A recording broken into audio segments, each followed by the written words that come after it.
For decades, American tennis ruled the world. They had the champions, they had the legends, they had the names, and then one man changed everything. In 2001, Pete Sampras, the greatest player of all time, walked off center court, gone. What nobody knew was that the young Swiss who had just beaten him wasn't just the future of tennis. He was the beginning of the end. He buried every American name that dared to rise. And he turned the last American Grand Slam champion into his own personal nightmare. But how does one man change the fate of an entire nation? This is that story. Pete Sampras, 7 Wimbledon titles, 4 of them in a row. The greatest player the sport had ever seen. A true American legend. He rolled into Wimbledon that year as the defending champion, chasing history once again. Nobody gave the other guy a chance. That other guy? A skinny 19-year-old Swiss kid named Roger Federer. Almost completely unknown. No big titles, just a ton of confidence. They went to war for 5 brutal sets, and when the dust finally settled, Sampras was gone. Just like that, the king had been dethroned. Sampras would never win another Wimbledon title. In fact, they would never even play each other again. Most people thought it was just one random upset, a fluke. But what nobody realized at the time was that Federer hadn't just beaten Pete Sampras that day. He had started something far more dangerous, a curse. If Pete Sampras was the first to fall, Andre Agassi was still standing tall. And at first, the story looked completely different. Agassi dominated Federer early. He won their first 3 matches. The veteran still had all the answers. People forget that Roger was just a straight serve volleyer for a couple of years early on in his career, and he played me at the Open just serve volleying. I mean, I was like, thank you. He even beat him in a final, Miami 2002. It was Federer's first big final, and Agassi shut him down. Clinical, total control. A lot of people thought that was Federer's limit, but that feeling didn't last long. By the 2003 Tennis Masters Cup final, Federer didn't just compete. He dominated Agassi. That was the first real warning sign. From that moment on, the balance never came back.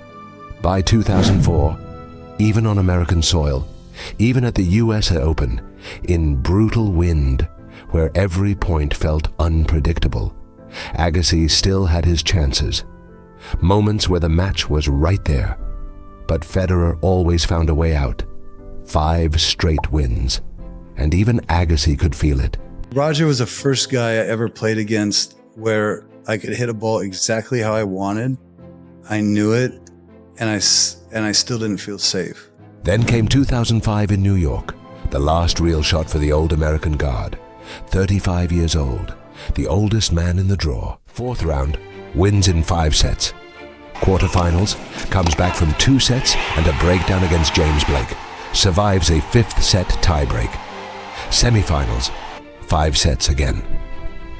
He looked touched by something magical that fortnight, and suddenly he had done it. Andre Agassi became the oldest man to reach a Grand Slam final since Ken Rosewall in 1974. Waiting in the final, Roger Federer. 1 full year of absolute dominance. The most unstoppable force in tennis. 7 straight wins over Andre Agassi. 84 consecutive weeks as world number 1. 73 record that season.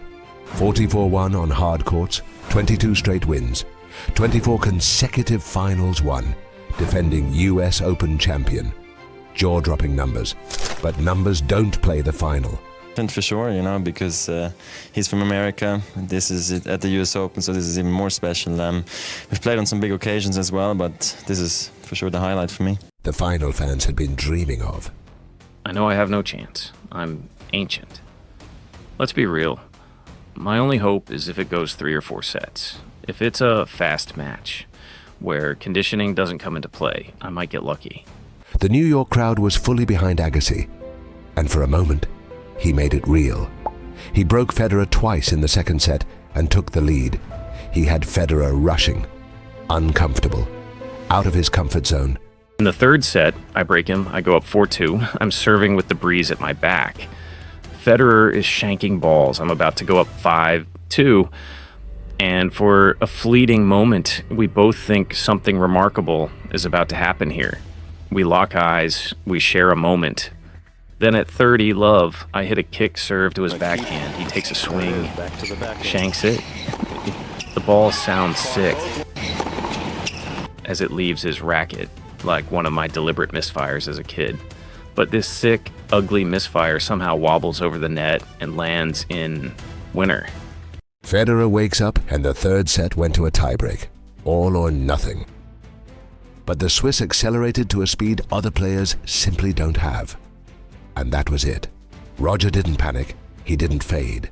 Once he took control back, there was no stopping him.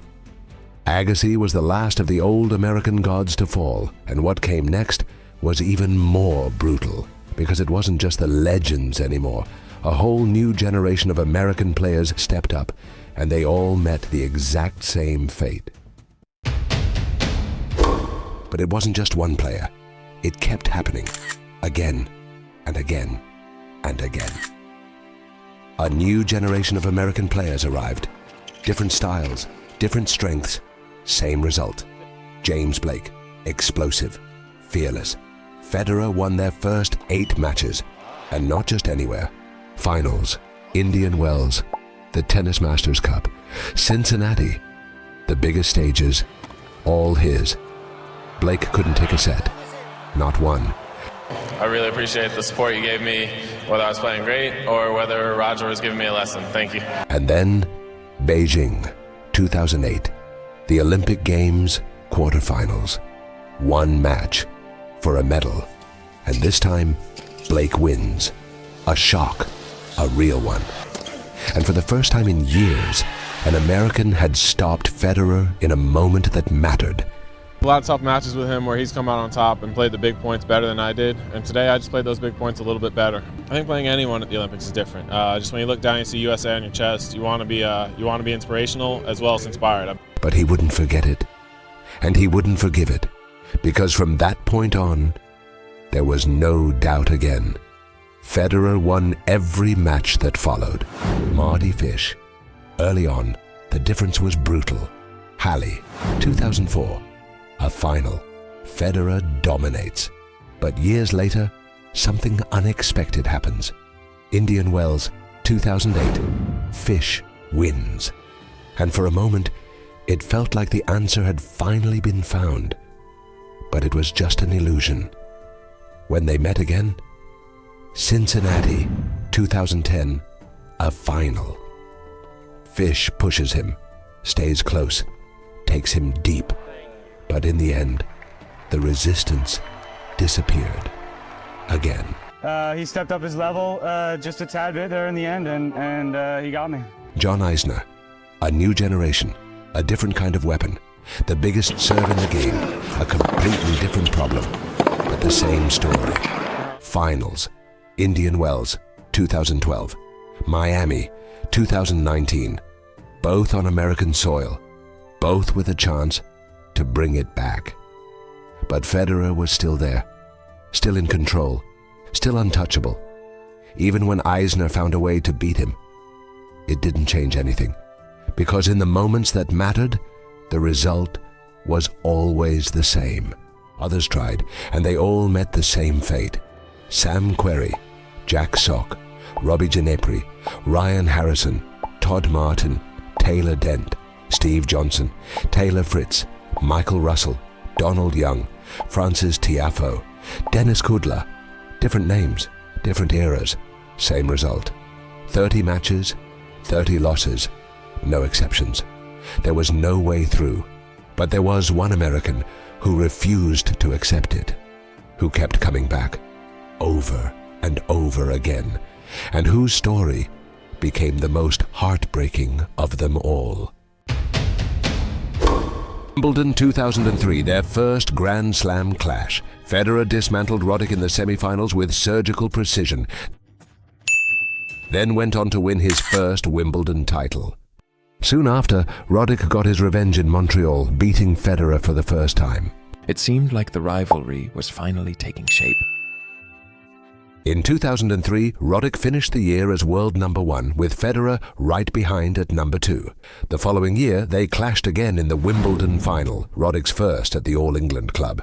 The American came out swinging, breaking Federer in the third game to take the first set with fearless aggression, but Federer fought back to claim the second. The third set turned into a war of attrition, with Roddick breaking early to surge to a 4-2 lead. Just when it seemed like he was in control, the skies opened up. A 40-minute rain delay forced both players off the court. When they returned, everything had changed. Federer came out sharper, breaking back immediately to level at 4-4. Federer roared back, winning a tiebreak, the next set, and the title. Roddick's dream was slipping away. He played very, very aggressive, I got lucky today for sure, because I was down, maybe served a few good games. He would be up 2-1, so he also deserves, this title. But the title remained just out of reach. To know how difficult it was dealing with those rain delays, because the last one did seem to affect you a bit. Yeah, jeepers creeper. It's tough, but in all fairness, it's tough for both players. I didn't go through anything different than Roger did. A rivalry was born. But this is a rivalry we can look forward to for many years, isn't it? Well, I hope so. I'm going to have to start winning some of them to call it a rivalry. But, The positions reversed, with Federer finishing the year as world number 1 and Andy Roddick ending as world number 2. In 2005, Federer and Roddick met again in the Wimbledon final. I'm ecstatic that I'm playing against Roger, honestly. He's the champ. Federer, riding a 35-match winning streak on grass, crushed Roddick's hopes 6-2, 7-6, 6-4, capturing his third consecutive title at the All England club. For Roddick, it was déjà vu. The same court, the same opponent, the same painful outcome. Probably not really in the mood for a chat, but you must wonder what you have to do against this guy. yeah, more in the mood for a beer right now.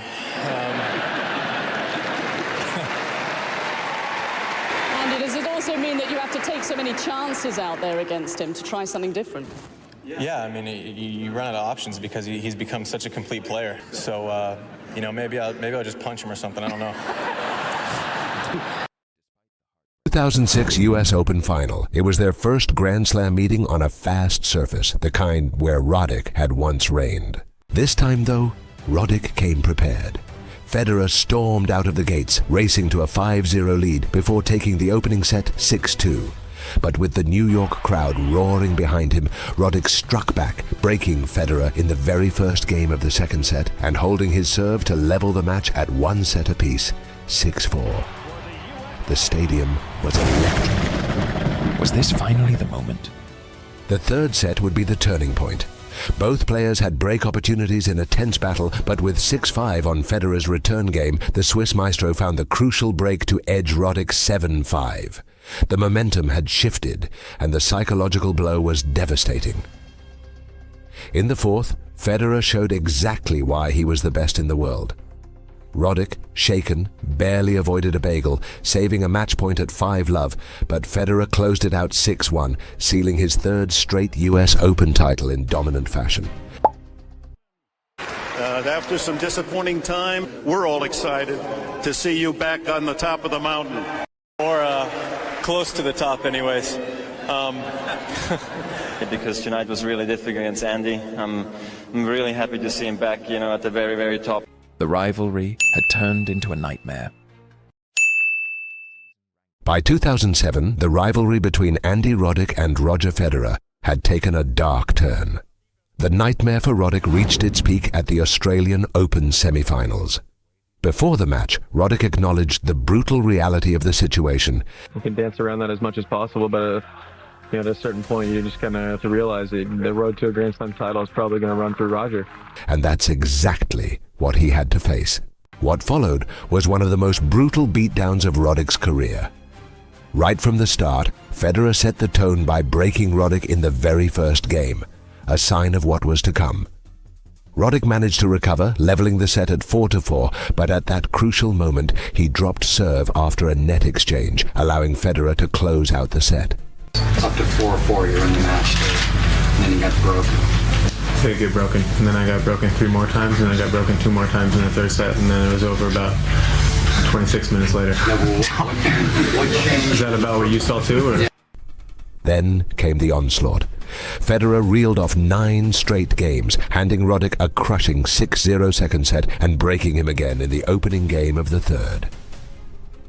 The nightmare continued as Federer kept up the pressure, sealing one of the most dominant performances of their rivalry. In the end, Federer dismantled him 6-4, 6-0, 6-2, a Grand Slam bagel. My performance here is better than on court. No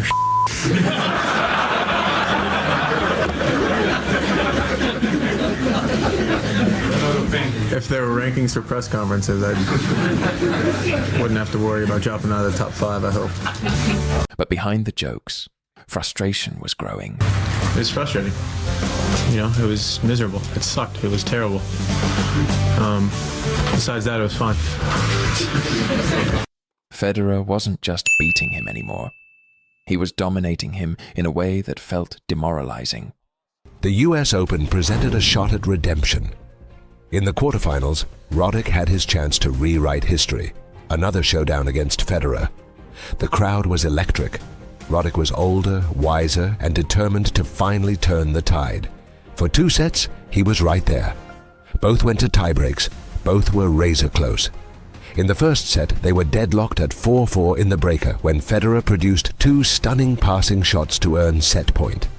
On his second chance, he closed it out with an ace. Then came the dagger. At breakpoint, Roddick unleashed a 140-mile-per-hour serve. An absolute rocket. Federer somehow returned it like it was nothing, breaking serve and breaking Roddick's spirit. Federer closed out the match in straight sets. Andy was serving out of a tree. I tried to hang in there. You know, I didn't have a break point till the third set. It really shows how close it was, and I could have lost obviously the first 2, and he had the break point before me, so it was a tough match, I thought. The head-to-head in Grand Slam meetings now stood at 6-0. At the Miami Masters, he faced Federer again. 11 consecutive losses, 11 heartbreaks. But this time, something changed.